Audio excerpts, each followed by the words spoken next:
Prapekan Olahraga Provinsi atau Praporprov cabang olahraga Selam Sulawesi Selatan resmi digelar. Ajang ini jadi seleksi bagi para atlet untuk mengharumkan nama daerah masing-masing.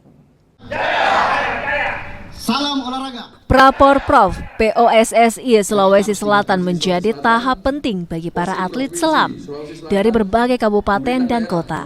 Mereka harus menunjukkan kemampuan terbaik untuk bisa mendapatkan tiket menuju Porprov Sulsel 2026.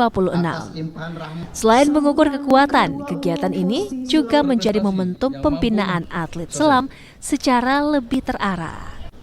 Atlet selam dari berbagai daerah turun pada sejumlah nomor pertandingan. Mereka diuji dalam kecepatan, ketahanan hingga teknik selam yang terukur. POSSI Sulsel berharap seleksi ini mampu melahirkan atlet-atlet potensial yang siap bersaing di tingkat provinsi.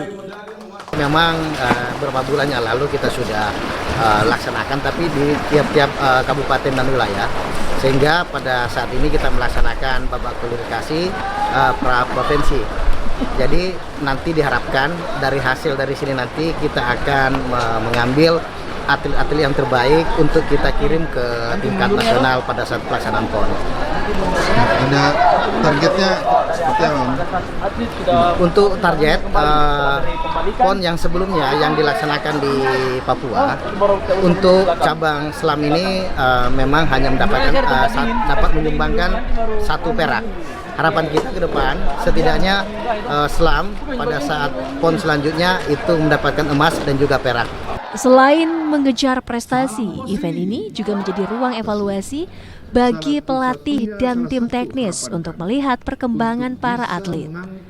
POSSI Sulsel optimis cabang olahraga selam akan menjadi salah satu penyumbang medali pada Porprov mendatang. Dengan berakhirnya Praporprov ini, para atlet yang lolos seleksi akan menjalani pemusatan latihan menjelang Porprov 2026. Usman Afandi, Kompas TV Makassar, Sulawesi Selatan.